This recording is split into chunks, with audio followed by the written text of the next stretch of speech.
Finally dragon ball का 20वां और आखिरी एपिसोड आ चुका है और यह सच में बहुत ज्यादा जबरदस्त था। एपिसोड की शुरुआत में ही हमें दिखाई जाता है सुपर सीन 4 को, जो कि अपनी एडल्ट बॉडी में था और वहीं पिलो पीछे छुप के सही मौके का इंतजार कर रहा था। उसे किसी भी तरह गोमा के सर पे 3 बार हिट करना था जिससे थर्ड ई वाला बाहर निकल जाए। गोकू वो नई पावर अपने अंदर महसूस कर सकता था और वो तैयार था गोमा से लड़ने के लिए, और वो वैसा ही करता है। वो अपनी पूरी ताकत से ही गोमा पे हमला करता है और वह बहुत ज्यादा तेज था और ताकतवर भी, क्योंकि उसका पंच तो गोमा भी हैंडल नहीं कर पाया और वो पंच इतना खतरनाक था कि उसने लगभग स्टेडियम के 2 हिस्से कर दिए थे। पर किसी तरह गोमा अपनी पावर से गोकू को पुश कर देता है और फिर शुरू होता है दोनों के बीच में हैंड टू हैंड कॉम्बैट। शुरू में तो ऐसा लगता है कि दोनों के बीच में बराबरी की बैटल हो रही है। गोमा उस पे पंचेज करता है और की ब्लास्ट भी, पर मानो अब तो गोकू सीरियसली लड़ ही नहीं रहा, क्योंकि फिर से गोकू उस पे भारी पड़ने लग जाता है।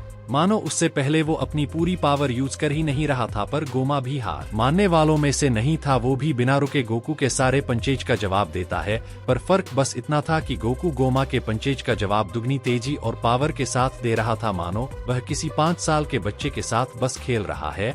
और जब वो उसकी बुरी तरह से धुलाई कर ही रहा था तभी फिर से बीच में आ जाती है द थर्ड इवल आई, जो उसकी बॉडी को फिर से रिकवर कर देती है और गोमा को फिर से थोड़ा स्ट्रांग बना देती है। पर इस बार गोमा कोई रिस्क नहीं ले सकता था, तो वो अपने मैजिक स्टाफ को बुला के बहुत सारे की ब्लास्ट अटैक करता है। वो बहुत ही ज्यादा की ब्लास्ट से अटैक इसलिए करता है क्योंकि गोकू बचे ना और उसे डॉज करने में और भी ज्यादा मुश्किल हो जाए। पर अब सुपर सीन 4 अचीव करने के बाद यह उसके लिए एक बच्चों का खेल था और वो आराम से ही सारे अटैक को डॉज कर लेता है और वो सारे के सारे की ब्लास्ट वैनिशर हैं। जब गोकू और गोमा के पंच टकराते हैं ये साबित करता है कि ये दोनों कितनी ज्यादा पावर से लड़ रहे हैं। इस बार तो थर्ड वाला आई का यूज करने के बाद भी गोमा गोकू को सरपास नहीं कर पा रहा था। हालांकि वो उसे थोड़ी देर के लिए तो टक्कर दे पा रहा था, पर जैसे ही गोमा अपनी पावर बढ़ाता ठीक वैसे ही गोकू भी अपनी पावर बढ़ा लेता। तो अब बाजी गोमा के हाथ से निकलती हुई दिख रही थी। गोकू उसे अपने दोनों हाथ से जकड़ लेता है और गोमा अपने टेलीकिनेसिस का यूज करके गोकू को चारों तरफ बांध देता है, वो भी एक पत्थर की बॉल से। पर मानो अब तो गोकू को कोई फर्क पड़ता ही नहीं, वो बस अपने ऑरा से ही उन सब पत्थरों को हटा देता है और गोमा को देता है एक जोरदार पंच, जिसके इम्पैक्ट से तो दूर दूर की चट्टानें भी हिलने लगी थी। तो इसके बाद थर्ड वालाई फिर से गोमा को रिकवर करने लग जाती है, पर फिर से गोकू उसे एक स्माइल देता है और ये स्माइल देख के तो गोमा भी चौंक चुका था। मानो अब गोकू को पड़ ही नहीं रहा कि गोमा कितना भी स्ट्रांग क्यों ना हो जाए। गोकू की नजरों में तो यह मैच तभी खत्म हो चुका था जब वो सुपर सीन 4 बना था और यह देख के गोमा बिल्कुल भी खुश नहीं था। तो वो दोनों फिर से ही फाइट करने लग जाते हैं। वो उस पे पंचेज यूज करता है कि ब्लास्ट यूज करता है, पर गोकू किसी ना किसी तरह उसे ओवर पावर कर ही लेता है। अब तो थर्ड इवाल आई भी परेशान हो चुकी थी गोमा की पावर बढ़ाते बढ़ाते और साथ में गोमा का भी पारा हाई होते जा रहा था। तो वो गोकू को सीधा पकड़कर पाताल लोक में भेज देता है और ये अंडरवर्ल्ड तो पूरे एक अलग डायमेंशन की तरह ही था। गोमा बस पागलों की तरह उस पर अटैक करे ही जा रहा था, चाहे उसे अपनी पूरी पावर भी क्यों ना लगानी पड़े। पर गोकू उन सबको आराम से डॉज कर लेता है और फिर से गोमा पे पंचेज करने लग जाता है। वो उस पे इतनी स्पीड से पंचेज करता है कि इव आई को रिएक्ट करने का मौका मिलता ही नहीं और फाइनली वो उसे गोल गोल घुमा के बहुत दूर जाके फेंक देता है और वो गोमा को वो ट्रीटमेंट देता है जो पुराने वाले ब्रोलिन ने गोकू को दिया था। और ये देख के सभी खुश थे और डीम आई फिर से गोमा को हील करती है और उसकी पावर बढ़ाती है। पर अब डिफरेंस ये था, अब गोमा हाफने लगा था। इससे पहले गोमा की फाइट जितनी बार भी हुई थी वो बिल्कुल भी नहीं थका था। अब ऐसा लग रहा था कि वह अपनी लिमिट रीच कर चुका है और यह बात गोकू भी समझ चुका था। तो अब गोकू यूज करता है अपने स्पेशल मूव का, वो अपनी की चार्ज करने लग जाता है और उसका रा इतना जबरदस्त था कि गोमा भी पीछे हट जाता है और पूरा स्टेडियम ही बिजली से भर चुका था, क्योंकि अब गोकू यूज करने वाला था कामेहामेहा का और सच में यह बहुत ही ज्यादा एपिक था। गोमा भी काउंटर अटैक करने की कोशिश करता है पर उसका कुछ फायदा नहीं होता, यहाँ तक कि थर्ड वाला भी अपनी पूरी जीजन लगा देता है। पर अब सुप्रीम डेमन किंग में भी इतनी पावर नहीं थी कि वह सुपर सीएन 4 को रोक सके। तो गोकू का काम हामेहा बस गोमा के अटैक और उसको नहीं बल्कि तीनों डीम वर्ल्ड को चीरते हुए निकलता है। ये सभी डीम वर्ल्ड के लोग विटनेस कर सकते थे गोमा को तो समझ में नहीं आया कि उसके साथ आखिरकार हुआ क्या, क्योंकि इव आई मिलने के बाद तो उसे पूरे यूनिवर्स में सबसे स्ट्रांग होना चाहिए था, और ये देखने के बाद तो मेरा रिएक्शन भी बिल्कुल सुप्रीम काई और वेजेटा की तरह था। अब गोमा अपना कंट्रोल खो देता है। अब तो वह अपने 2 पैरों पर ढंग से खड़ा भी नहीं हो पा रहा था, तो ये यही सही मौका था वो आई निकालने का। तो पिलो मौका देखते ही उसको हिट करता है। वो उसे एक बार हिट करता है, फिर दूसरी बार पर जैसे ही वो उसे तीसरी बार हिट करने वाला होता है, गोमा उसे रोक लेता है और पिलो को बहुत दूर जाके गिरा देता है। और ये देखने के बाद अरी, इंसु और बाकी लोग हैरान थे, क्योंकि उन्हें मुश्किल से एक मौका ही मिला था और वो भी उन्होंने गवा दिया, और थर्ड ये वाल आई लूज हो चुकी थी। और अब गोमा भी समझ चुका था कि इनका रियल प्लान है क्या। वो बस किसी भी तरह इसकी थर्ड इवाल आई को निकालना चाहते हैं, पर वो ऐसा होने नहीं दे सकता। तो फिर वो यूज करता है पूरी पावर द थर्ड इवल आई की। अब अंशु भी परेशान हो चुकी थी। वह सोचती है कि उस बुक में कोई ना कोई तो ऐसा रास्ता होगा ही जो हमें बता सके कि गोमा को कैसे हराना है। अब गोमा धीरे धीरे हील होने लगा था, तो जी फाइटर्स और बाकी मार्जिन्स उस पर अटैक करने जाते हैं, पर अब गोमा मजाक की मूड में बिल्कुल नहीं था, तो वो सब पे ही लाइटनिंग से अटैक कर देता है और फाइनली हील हो जाता है पूरी तरह। और अब इसकी भी गारंटी नहीं कि गोकू सुपर सन 4 को कितनी देर तक मेंटेन कर सकता है। तो अब हार इन सबके बहुत ज्यादा करीब थी, पर फिर से हर बार की तरह बुरे वक्त में एंट्री होती है हमारे हीरो माजिन को, कि वो गोमा के अटैक की वजह से हवा में उड़ रहा था, पर तभी उसे मौका मिलता है गोमा को हिट करने का, और वो उस बड़ी बुक से गोमा के सर पे 3 बार लगातार हिट कर देता है। और फाइनली जो काम जी फाइटर्स और बाकी मार्जिन्स नहीं कर पाए, वो मार्जिन कू ने करके दिखा दिया। उसने कोमा के फोरहेड से द थर्ड इवालई को अलग कर दिया कुछ देर के लिए। तो गोकू भी हैरान था कि आखिर यह सब हुआ क्या, और गोमा वो अपनी ओरिजिनल फॉर्म में वापस आ रहा था। और ग्लोरियो मौका पाते ही उस थर्ड डी वाला को कुचल देता है, क्योंकि वो नहीं चाहता यह फिर से किसी गलत हाथ में लगे। फाइनली सब कुछ ओवर हो चुका था। पांजी भागते भागते ग्लोरियो के पास आती है। अब वो फाइनली खुश थे कि ये पागलपंथ रुक चुकी है, और तभी वहां पर आता है माजिन कू, जिसके चेहरे पे एक बड़ी सी स्माइल होती है, क्योंकि उसने वो करके दिखा दिया जो इतने टाइम से कोई नहीं कर पा रहा था। सच में शुरू में तो माजिनक मुझे बिल्कुल भी पसंद नहीं आया था, और मैंने तो उसके जोकर के साथ साथ ना जाने क्या क्या ही बोल दिया था, पर धीरे धीरे इसने अपने आप को प्रूव करा, और ना जाने ही इसने हरिसु की कितनी मदद करी हमारे साथ। अंशु को भी यही लगता रहा कि ये एक वर्थलेस क्रीचर है, पर इतना सब सुनने के बाद भी इसके चेहरे पर एक बड़ी स्माइल हमेशा रहती थी। पर अब फाइनली लोग देख सकते हैं कि माँ जिनक क्या क्या कर सकता है, और वो उतना भी यूजलेस नहीं है जितना वो उसे समझते थे। बुल्मा सुप्रीम का एपांजी और बाकी सभी उसका सपोर्ट करने लग जाते हैं।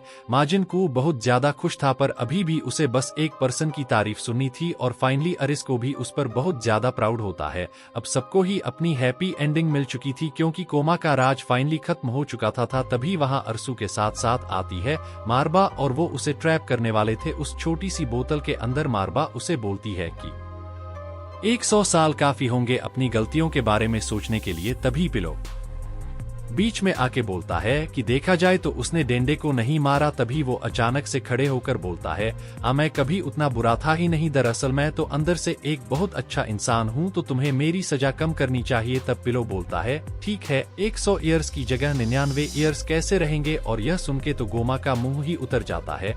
उसे सच में लगा था कि ये इसकी सजा कम कर देंगे, और तभी अरिस अपने मैजिक से वहां पर देगासू को भी लेके आ जाती है, और वो मारबा को बोलती है कि इसको भी उसके साथ ही लॉक कर दो, गोमा को भी कंपनी मिल जाएगी। और मारबा वैसा ही करती है, वो अपने मैजिक से उन दोनों को ही ट्रैप कर देती है। तो अब अंसो बोलती है कि सुप्रीम डीम किंग और वाइस सुप्रीम डीम किंग दोनों ही ट्रैप हो चुके हैं, तो आखिर अब इस डीम वर्ल्ड को कौन संभालेगा। तभी सुप्रीम का बीच में आके बोलते हैं कि वो तुम बन सकती हो, क्योंकि तुम स्ट्रांग हो, समझदार हो, और तुम में पोटेंशियल है डीम किंग बनने का, और वैसे भी यह तो तुम्हारा सपना ही था। वह बोलती है कि मैंने सोचा नहीं था कि मैं यह तुम्हारे मुंह से सुनूंगी, और वैसे भी यह मत सोचना कि मेरा प्लान चेंज हो जाएगा। मैं अभी भी आउटसाइड वर्ल्ड में कब्जा करना चाहती हूँ, पर फिर भी मैं डीम किंग की पोजीशन नहीं ले सकती, क्योंकि अगर मैं डीम किंग बन भी गई तो कोई दूसरा आके मुझे हरा के खुद डीम किंग बन जाएगा। तो पुंगा से बिना पावर लिए सुप्रीम डीम किंग बनना एक बेवकूफी भरा आइडिया होगा। और देखा जाए इसकी बात सही भी है, क्योंकि अरसू में इतनी भी पावर नहीं कि वो एक तामा कामी को हरा सके। तो अगर यह डीम किंग बन गई तो कोई आसानी से इसे हरा सकता है। पर तभी नेवा बीच में आते हैं और वह बोलते हैं कि अगर हम ध्यान से सोचे तो डीम किंग तो उसे ही होना चाहिए जिसने प्रीवियस डीम किंग को हराया हो। अब सभी लोग हैरान थे क्योंकि जिसने डीम किंग को हराया है वह कोई और नहीं खुद माजिन को था, क्योंकि यही था जिसने थर्ड ई वाला को अलग करा और माजिन को खुशी खुशी बन जाता है the next supreme daemon king. और अब वो डीम किंग बन ही चुका था तो वो अरसू की तरह फिंगर पॉइंट करते हुए बोलता है और आप बनोगी फाई सुप्रीम डेमन किंग। अरिंजू हैरान थी कि आखिर तुम यह बोल क्या रहे हो, पर फिर माजिन को बोलता है कि मुझे लोगों को पहचानने की परख है, आप बुरे होने का दिखावा करती तो हो पर आप अंदर से बहुत ही ज्यादा अच्छी हो और हमें यह नहीं भूलना चाहिए कि आप कितनी ज्यादा होशियार और समझदार हो। और सबसे बड़ी बात, आपने मुझे बनाया है तो आप ही होंगी वाइस सुप्रीम डीम किंग और मार्जिन 2 बनेगा हमारा मिनिस्टर। और मारबा और नेवा के पास बहुत ज्यादा एक्सपीरियंस है तो वो भी बनेंगे हमारे मिनिस्टर। यह सुनके तो वो दोनों ही हैरान थे और वो ग्लोरी को भी चुनता है क्योंकि चाहे उसने अरिंजू को धोखा दे दिया था पर उसने वो करा जो डीम वर्ल्ड के लिए सबसे ज्यादा सही था, तो इसका मतलब वो डेमन वर्ल्ड के लिए वफादार है। और वो नेक्स्ट मिनिस्टर चुनता है किंग कदान को। तब वो बताता है कि आपने पूरी जीजन लगा दी थी इस बैटल में, जो कि प्रूव करता है कि आप भी इस डीमन वर्ल्ड के लिए लॉयल हो। और ऐसा पहली बार हो रहा है कि कोई तीसरे वर्ल्ड का मार्जिन फर्स्ट डीमन वर्ल्ड का मिनिस्टर बन रहा है, जो कि प्रूव करता है कि मार्जिन को सभी को इक्वली ट्रीट करता है। और यह सुन के पांजी भी खुश थी और वो अपने डैड को लगा लेती है। फिर मार्जिन कू जाता है गोकू और उनके दोस्तों के पास और वह बोलता है कि तुम सबने भी बहुत ही ज्यादा अच्छा काम करा, क्या तुम में से किसी को मिनिस्टर बनना है? पर गोकू तो साफ मना कर देता है। वो बोलता है नहीं, मुझे तो बस घर जाना है। तो माजिन को उसे ज्यादा फोर्स नहीं करता, पर तभी मिनिस्टर बनने के लिए पीछे से कोई हाथ उठाता है और वो कोई और नहीं, वो हाई बीस्ट था। इसने तो पूरी सीरीज में वेजेटा को रोस्ट करने के अलावा पता नहीं क्या ही कर रहा। अब माजिन को जाता है अरिंजू के पास और वो उसे अपना हाथ देते हुए बोलता है कि चलो इस डीमैन वर्ल्ड को एक स्करी पर एक अच्छी रहने लायक जगह बनाए। और रिंस तैयार हो जाती है और सभी लोग उनका फुली सपोर्ट करते हैं। इसीलिए नहीं क्योंकि वो उनसे डरते हैं, बल्कि इसीलिए क्योंकि उन्हें उन पर भरोसा है। फिर हमें दिखाया जाता है कि यह जाने की तैयारी करने लग जाते हैं और 5 बल्मा को देती है बहुत सारे ही मैजी लाइट्स, जैसा उसने एपिसोड 13 में प्रॉमिस करा था। और माजिन को उनके सफर के लिए कुकीज पैक कर रहा था और डू वो तो बस खा ही रहा था। और दूसरी तरफ गोकू और वेजेटा अभी भी फाइट कर रहे थे। वो बोलता है कि घुमा को मैं ही हरा सकता था, तुम्हें बीच में आने की कोई जरूरत नहीं थी। और वैसे भी तुम्हारी हिम्मत कैसे हुई कि तुमने वो ट्रांसफॉर्मेशन मुझसे छुपाई? तब गोकू बताता है कि वह सुपर सीन 4 को अचीव करने की कोशिश तब से कर रहा था जब से माजिन बू से उनकी फाइट हुई थी, क्योंकि अगर कोई माजिन बू से ज्यादा स्ट्रांग अपोनेंट आता तो वो उसे रोक सके, पर उसे पता नहीं था कि वो इस लेवल तक पहुंच पाएगा। तब वेजेटा नाराज हो बोलता है कि क्या आप सुपर सीएन फॉर्म बाजार में बिकने लगी है? तभी गोकू बोलता है कि ज्यादा मत बोलो, तुमने भी तो सुपर सन 3 अचीव कर ली। तब वेजेटा बोलता है कि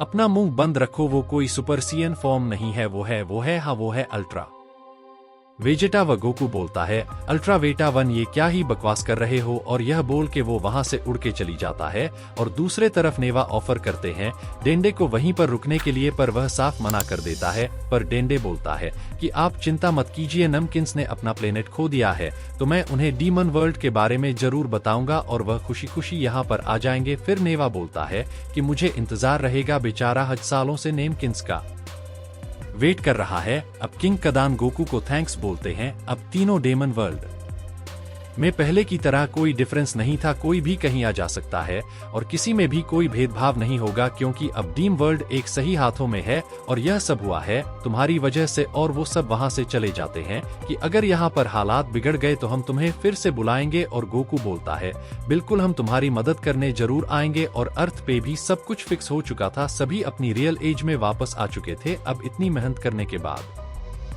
फाइनली सब कुछ सही हो चुका था। पर बुल्मा तो बिल्कुल भी खुश नहीं लग रही थी, क्योंकि उसे तो फिर से जवान होना था। तभी गोकू ग्लोरियो से रिक्वेस्ट करता है क्या हम उस दुकान पर जा सकते हैं जहां पर बक कैंडी हमने ली थी, क्योंकि मुझे बहुत सारी रिवाइव वर्क खरीदनी है। फाइनली ये उस दुकान पे पहुंच जाते हैं और अब तक न्यूज़पेपर में खबर आ चुकी थी कि माजिन को ही बन चुका है न्यू डेमन किंग। और वो औरत गोकू को देखते ही पहचान जाती है। वो बोलती है कहीं यह बक कैप्सूल का कोई साइड इफेक्ट तो नहीं, तुम्हारी हाइट इतनी बड़ी कैसे हो गई? फिर गोकू मना करता है कि ऐसा कुछ नहीं हुआ, बल्कि उसने तो हमारी और भी ज्यादा मदद करी थी तो मैं थोड़ी और लेना चाहूंगा। और बुल्मा भी वहां से कुछ कैंडी ट्राई करती है, पर उसका मूड चेंज हो जाता है जब वो कैंडी को पलट के देखती है और उसे समझ में आता है कि इसे बक कैंडी क्यों कहा जाता है।